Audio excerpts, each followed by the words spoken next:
Hey, what's up, Angels fans, and welcome back to Angels Latest, the show where we ride the highs, survive the lows, and somehow, some way, keep showing up for Halos baseball.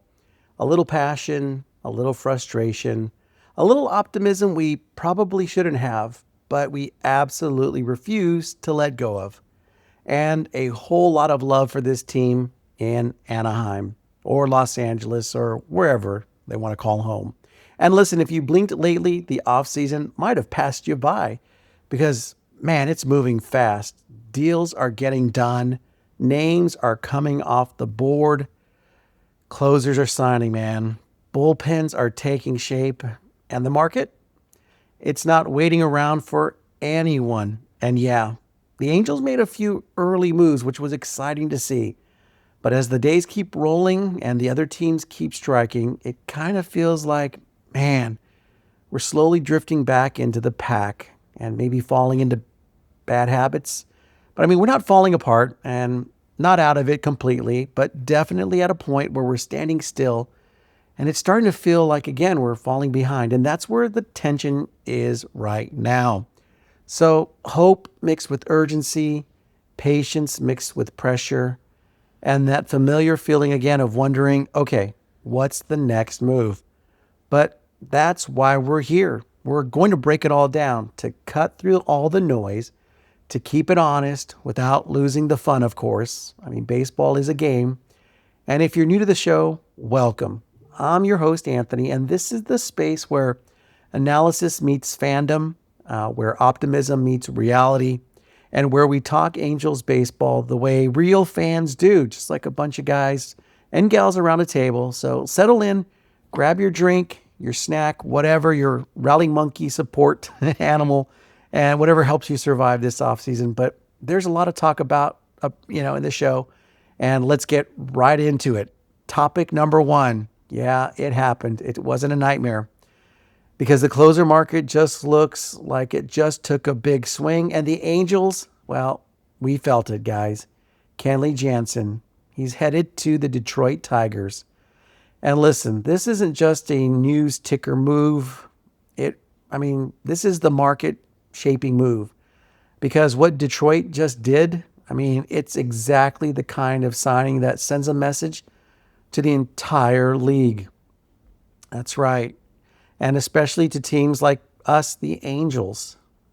And let's break it down why. So first, here's what happened, right? Detroit signs Kenley Jansen on a short-term free agent deal. It's a one-year structure with strong annual, average value. And that detail matters because Detroit didn't pay for a long-term upside. They paid for certainty. This wasn't a bullpen depth signing. This really was a closer-specific signing. Detroit looked at their roster and they looked at the market and said, we're not waiting. We're locking down the ninth inning. And that's the first big takeaway for the Angels right away. Closers are coming off the board faster than a lot of people probably expected. And let's talk about what this signing now says about the relief market. This is the market signal. Teams are really willing to pay premium dollars for defined closers. Length, short. Annual average value, aggressive. Age, not a deal breaker. If the role is clear, if the track record is real, teams will spend for that ninth inning stability. And that's why this Jansen deal matters beyond the Detroit Tigers. It really sets a tone as it tightens the market. And okay, so why did Detroit do this? And this part becomes important because Detroit and the Angels are kind of in the same neighborhood right now. They are fringe contenders, young core, and a team that knows it lost too many close games. Detroit's logic is simple. We can't waste good starts. We can't burn our young arms.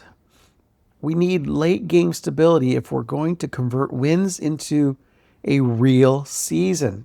And they got a taste of it. So what does Jansen give them?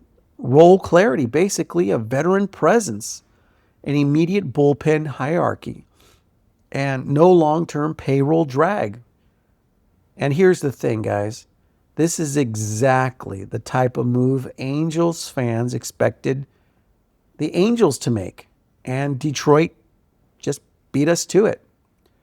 Now let's get to the Angels' impact, because this is where it gets uncomfortable. It really does. When I saw the news, it really hurt. Impact number one fewer safe closer option is on the board. We lost him. Kenley Jansen was arguably the most reliable, low-risk closer option available. A known quantity, a bridge closer type. The guy you signed to stabilize the ninth inning while you figure out the rest. And now he's gone. So the Angels are staring at the market right now.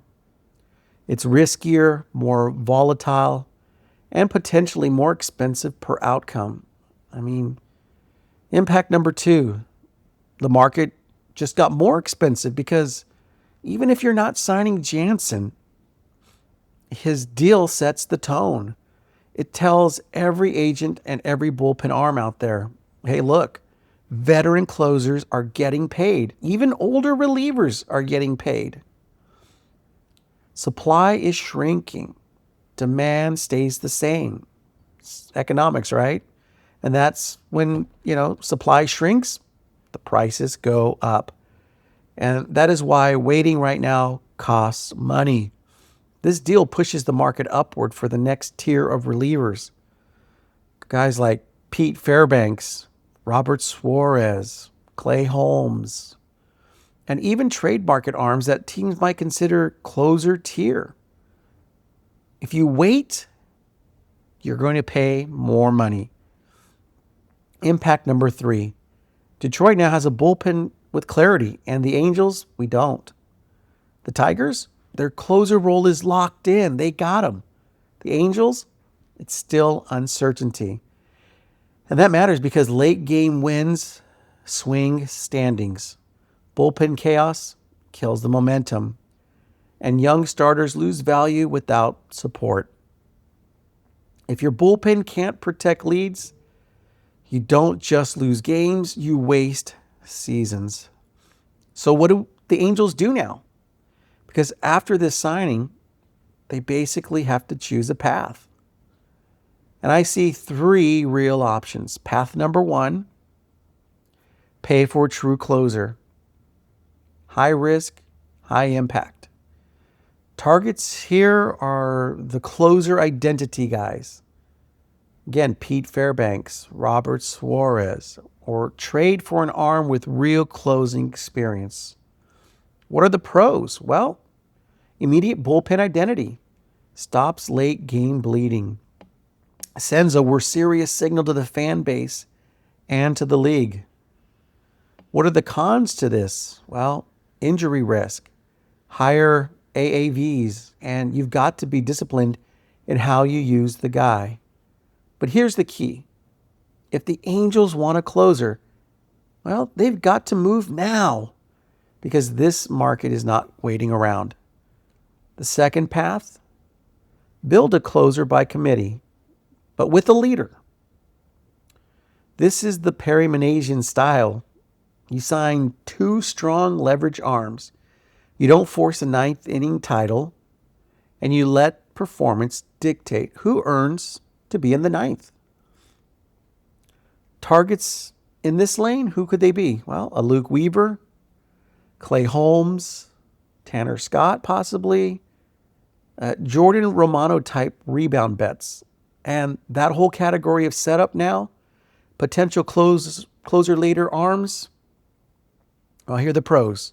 Flexibility, low risk per arm, tradable contracts. Now here's where the cons come in. You might not get a guaranteed shutdown closer, and you need a smart in-season management. But it's a real plan, and it's one that protects you if one guy goes sideways. The third path, 2-0, just sit on your hands. And I'm going to say it.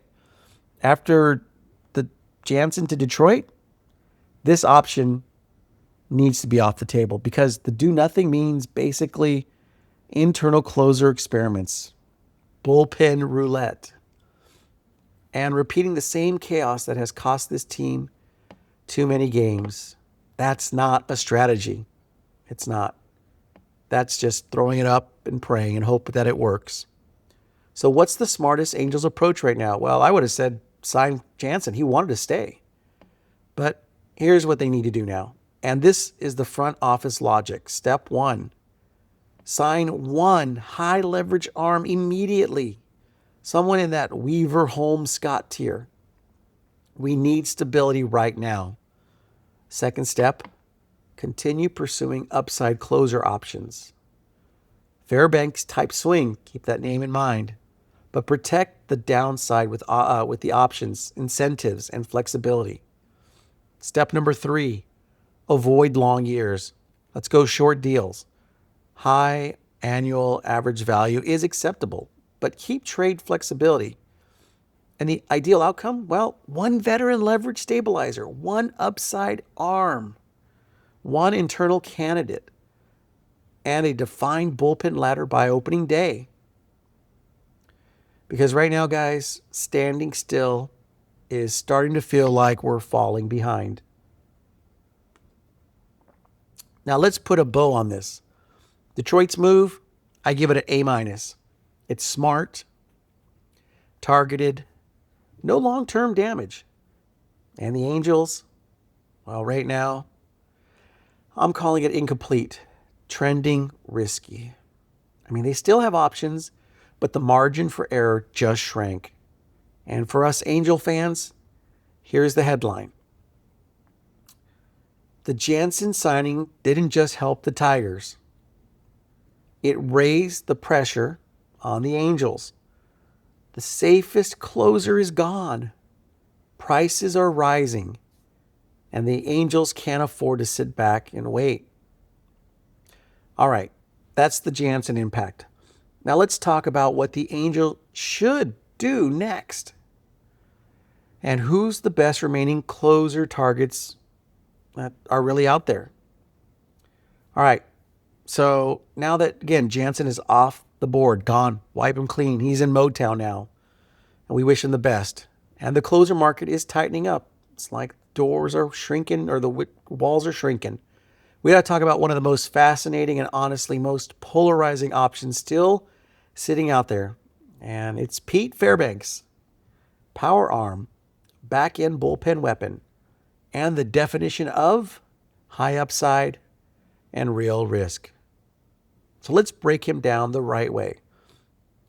We'll look at his background, his profile, his pitches, strengths, weaknesses, and what he is and what he isn't, and why he's even on the Angels' radar in the first place. So first things first, who is Pete Fairbanks? Well, Fairbanks is a right-handed reliever, a closer type. He's hitting the 2025-26 free agent market after the Rays declined their option on him. I mean, that's not rumor. That's official reality. He's entering the 2026 season in that early 30s window. And he's now out there as one of the higher-end closer candidates by pure stuff. Now, let's go back to the beginning because Fairbanks has a real story. He was drafted by the Texas Rangers in the 9th round out of the University of Missouri. And early on, this wasn't, some can't-miss fast-track guy. He was more of a big arm, raw command, inconsistent results. And then injury started to shape the path. Got bit by the injury bug, and that's something you have to keep in mind with Fairbanks. His entire career arc is basically built on two things, guys. Two things. Elite stuff and availability questions. Fairbanks debuts in the big leagues with Texas, but the version of Pete Fairbanks that the baseball world really got to know, that guy shows up in Tampa Bay. And say what you want about the Rays, but They're one of the best organizations in baseball at turning talent into weapons. And when Fairbanks got to Tampa Bay, his career basically took a turn. The Rays helped unlock him with a bullpen-only role, more consistent usage, cleaner pitch sequencing, and a workload management. And that's a key phrase with Fairbanks. Workload management. Because he's not your typical give me 75 appearances, back-to-backs, 3 days in a row reliever. No, he's more like when he's right, he's a late inning hammer. But you've got to use him correctly. All right, let's now talk about his identity. Pete Fairbanks is a true leverage arm. He's an 8th inning, 9th inning guy, closer, high leverage. And Tampa used him like a leverage first guy. He's not built to be a multi-inning bridge. He's not built to be your every single night reliever as well. He's built to get outs at the end of the games and call it a night. And in the biggest moments with elite stuff. And speaking of elite stuff, let's talk about his pitches. Because this is where Fairbanks separates himself from the pack. His arsenal is basically a power four-seam fastball and a splitter that can function as a put-away weapon. And that four-seam lives in the upper 90s. He can flirt with triple digits. And when it's located, it's not just velocity, it's life. Then you've got the splitter. Whew. And that pitch is the equalizer. It's the fine, sit fastball, and I'll still get you pitch. And he'll mix in a breaking ball at times, but make no mistake, guys. Fairbanks is built on power and swing and miss. If you're grading pure stuff, he's at the top shelf territory. Now, the strengths. Why would a team want Fairbanks? Strength number 1, the bat missing ability. Fairbanks is the kind of reliever who can walk into a jam, smooth as butter with runners on, and still get you out of it because he can't. He can miss the bats. Number 2, high leverage and closing experience.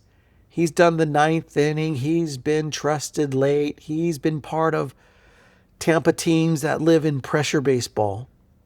His third strength, postseason exposure. Yep, he's pitched in big October spots. And not everybody can handle that. Strength number 4 for Fairbanks, his presence. Big right-hander, power stuff. And when he's on, he looks like a true closer. Okay, so now we get to the other side. And here are the weaknesses, and you cannot ignore them. We're realistic. Weakness number 1, and it's the big one. Durability. Yep. Fairbanks has had a checkered injury history. Tampa has had to manage him.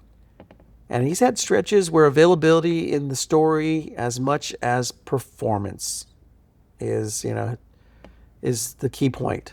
And to put it plainly, you're not signing him expecting 70 appearances. No. Weakness number 2, command volatility. When the mechanics drift, the fastball, it can miss. And the walks, they show up. And we are living at 98 to 100 miles an hour. The location, it matters. Third weakness, usage sensitivity. This is not a guy you just run into the ground. Nope. If you overuse him, you'll get diminished stuff or even more health issues from him. So he's not a set it and forget it kind of guy. He's use him smart and you get elite results. Now let's talk about his awards and accolades, because this is the funny part with Fairbanks. He doesn't come with a stack of headline individual awards. He doesn't. But his reputation around the league, wow. It's bigger than the hardware. He's viewed basically as a closer capable arm, and he can dominate when he's healthy, and who can basically he's proven he can pitch late in meaningful games. So let's bring it back full circle to the Angels, because this is the whole point, right? It's called Angels Latest. In terms of type, Fairbanks sits in a different bucket than a guy like, keep his name in mind, Luke Weaver. Weaver is more stability and role flexibility.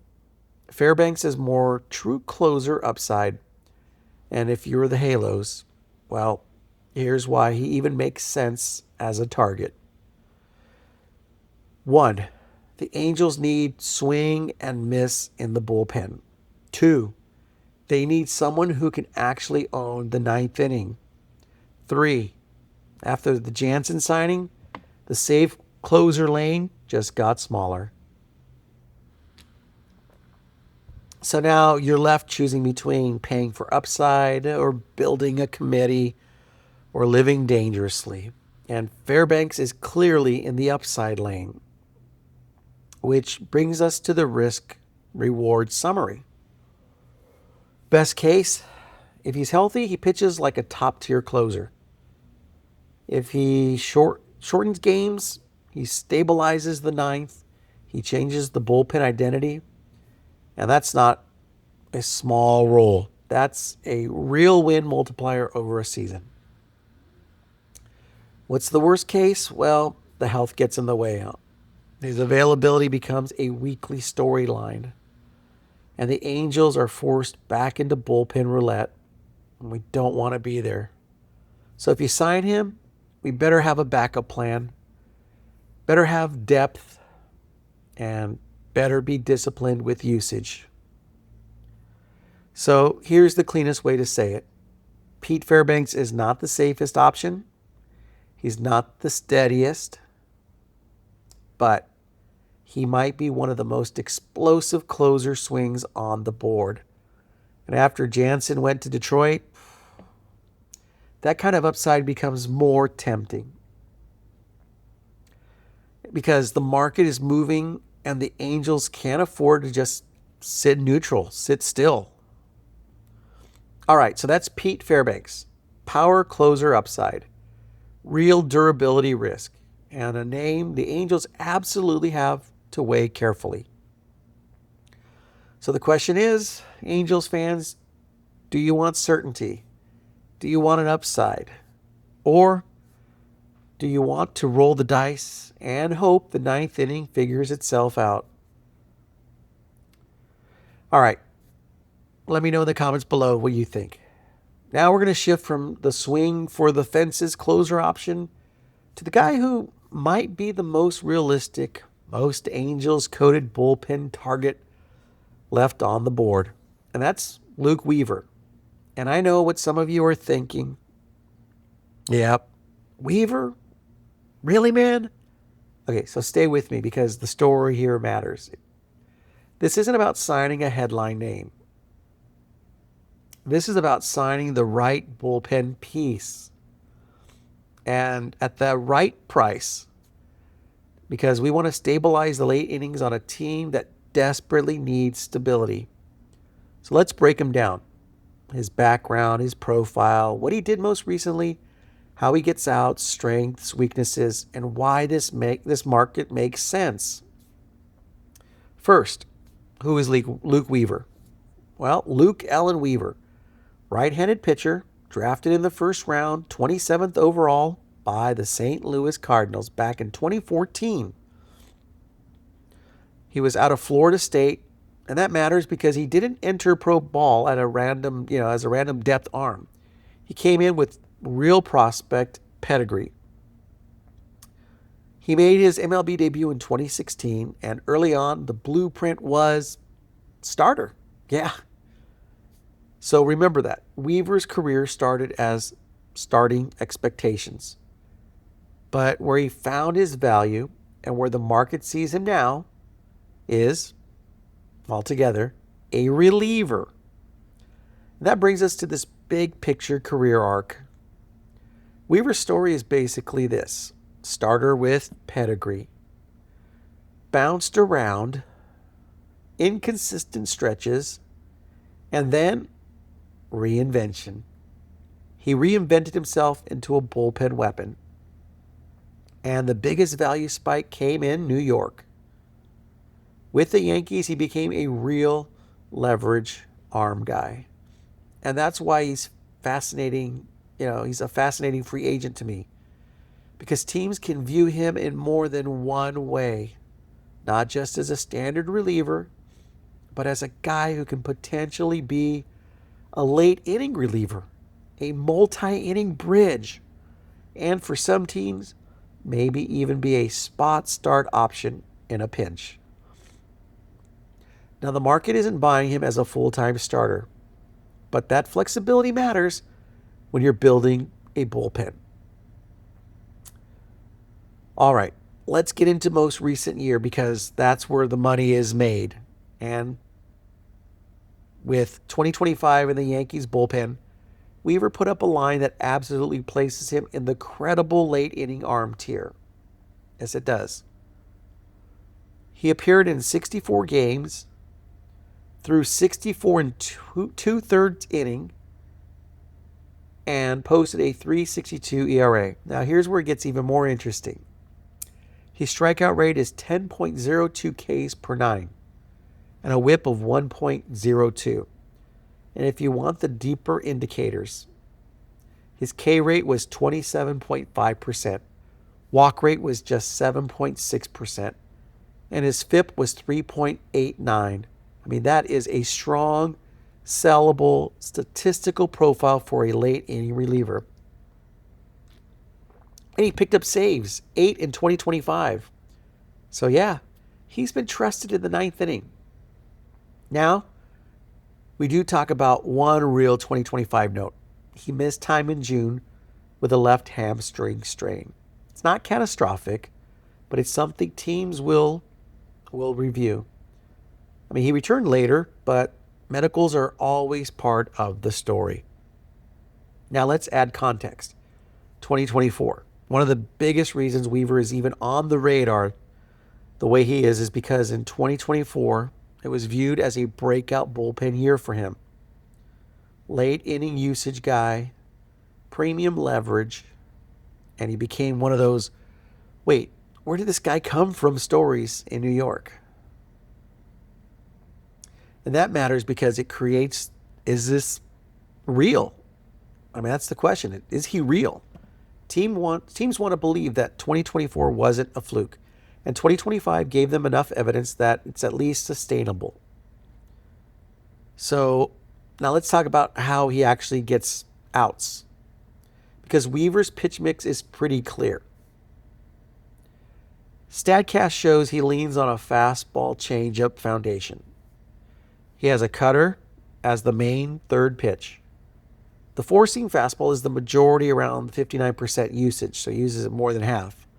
The changeup is also a huge part, around 30%. And the cutter around just 9%. He'll show a slider occasionally, but sparingly. So the DNA is here. Fastball, changeup, cutter, mix and match, disrupt the batter's timing, and get swing and miss when the changeup is on. And that's why he can work on both sides, and why the command is, and the command and tunneling really matters. Now let's go to his strengths. Strength number 1, the bat missing profile with workable command. In 2025, 27.5 strikeout rate, 7.6 walk rate. And that is a healthy strikeout to walk shape. Strength number 2, high leverage experience. He's been used in leverage for a contender, and he closed games. Strength number 3, role versatility. I mean, he's not just a one-batter matchup toy. He's not. You can use him in the 7th, the 8th, and sometimes the 9th. And you can stretch him if you need multi-inning bridge work.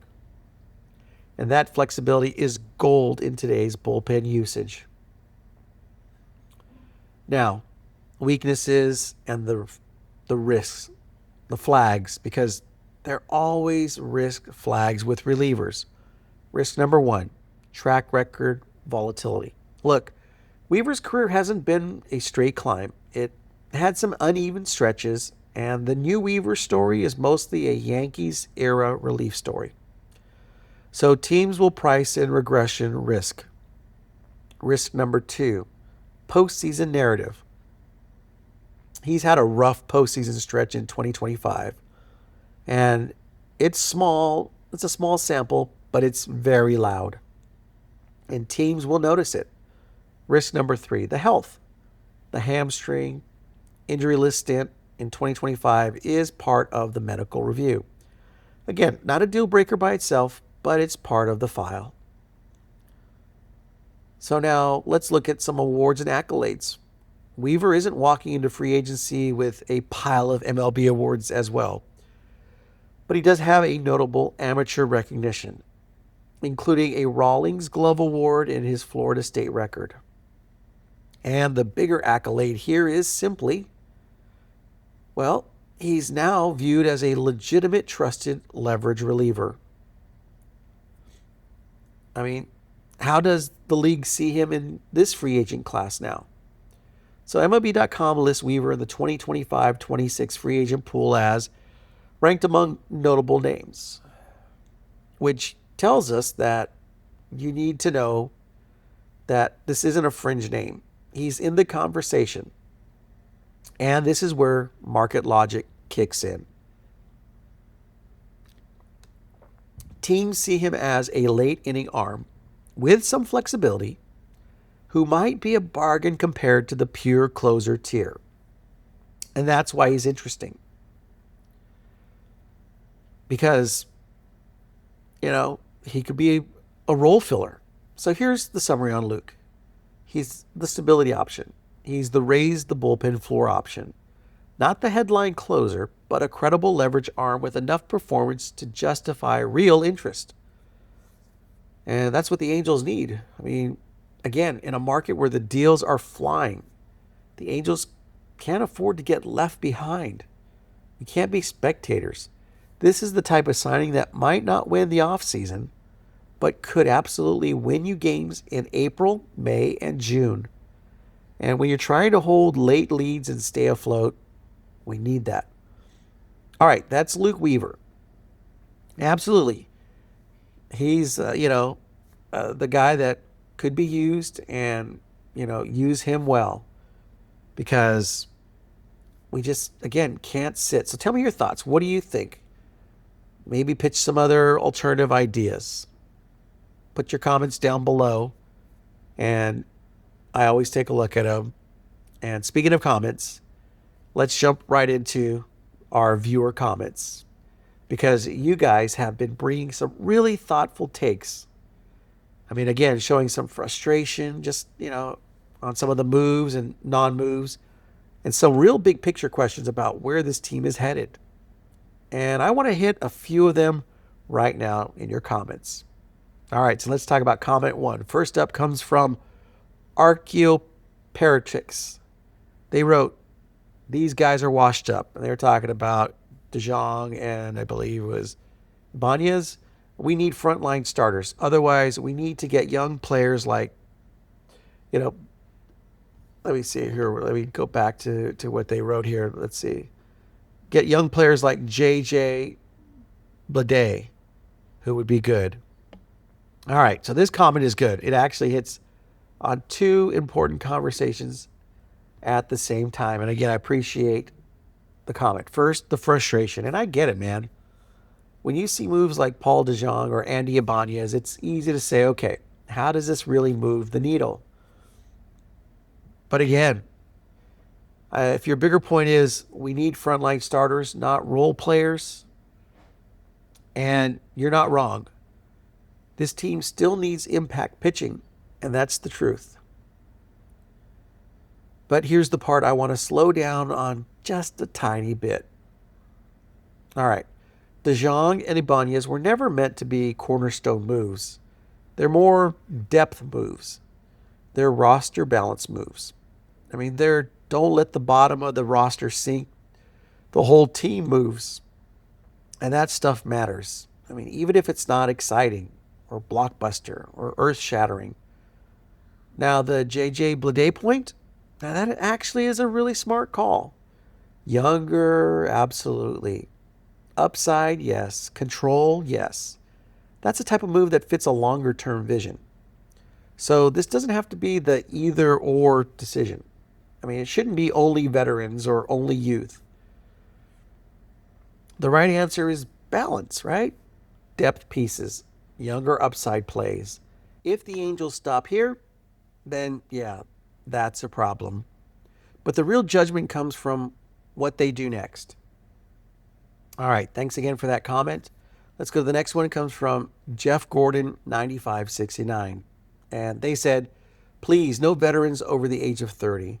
Speed, agility, and strength go downhill after that. And on the surface, that makes total sense. Speed drops, agility fades, and Father Time always wins. No argument from me on that one. But here's where baseball gets a little more nuanced. Age doesn't hit every position the same way. For speed-based players, absolutely, age matters. But for pitchers, especially relievers, it's a little different, right? These guys aren't sprinting. They're not playing 162 in the field. They're being asked to get outs just for one inning with execution and experience. And right now, the Angels, they don't need just youth. They need stability. Because they haven't been losing games in the third inning. They've been losing games in the 8th and 9th. That's where veteran relievers, even over 30, can still bring real value. Now, that doesn't mean signing any veteran. By no means. We're not going to be careless at it. But it means being selective. Short deals. Defined roles.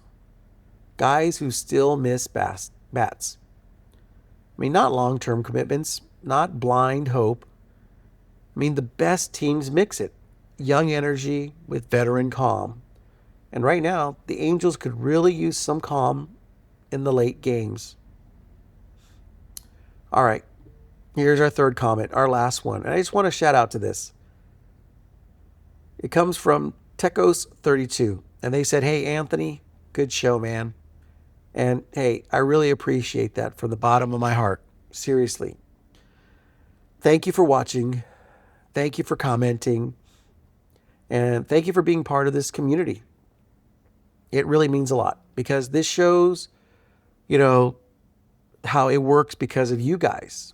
We have the debates, the disagreements, the discussion, and your support, and we do it all with respect. And that's what makes Angels Latest what it is, your involvement. And if you want your comment featured on a future episode, you know what to do. Drop it below and could be read in a future episode. Make sure you hit like, subscribe if you haven't already, and keep the conversation going, friends. And absolutely, here's a, great way for us to get together and talk Angels baseball. Like a bunch of friends around the table. We can crack wise cracks, jokes, and have fun, but we're respectful. And we do it with fun, not with malice. All right, that's going to do it for this episode of Angels Latest. And man, we covered a lot today. We kicked things off by setting the tone for the offseason, how fast this market is moving, how the deals are coming off the board, and how even some early Angels moves starting to feel like we're getting stale and we can't stand still. Then we dove headfirst into that tough one. Kenley Jansen signing with the Detroit Tigers, and why it wasn't just a one-year deal, but a market-shifting move. How it raised the price of certainty. Took the safest closer off the board for us and quietly turned up the pressure on the Angels to act. From there, we broke down Pete Fairbanks. The power, the velocity, the closer upside, and the real risks that come with it, and the durability, the workload management, and the gamble that comes with betting on elite stuff. And then we shifted to Luke Weaver, the first round pedigree, the bullpen reinvention, the Yankees leverage role. Why he might not be the flashiest name, but could be one of the smartest moves the Angels could do for their bullpen to stabilize it and be, one of the last remaining good picks on the market. And of course, we wrapped it up together with you, the viewer comments, the frustration, the patience, the age debate, the youth versus experience conversation, and the passion that shows just how much this fan base still cares. So now it's your turn, Angels fans. What path should the Angels take? Do you want certainty in the ninth? Do you want upside and risk? Or do you want to build a committee and see who earns it? Drop your takes in the comments below. Your opinions, your disagreements, your predictions, because you already know I love featuring your comments right here on the show. So again, as always, thank you so much for watching, for supporting, and being part of this growing Angels Latest community. I mean, your energy, your engagement, conversation, it's all because of you. We'll keep showing up, breaking down the rumors, tracking the deals, putting our wish list together, and calling it how we see it, and riding every twist and turn of this off-season roller coaster together. And again, remember, don't forget to hit the like, subscribe if you haven't already, and turn on the notifications so you never miss a new episode. All right, Angels fans, thank you again for watching. Thanks for commenting, and thanks for being part of the Angels Latest family. I'm Anthony, and as always, go Halos.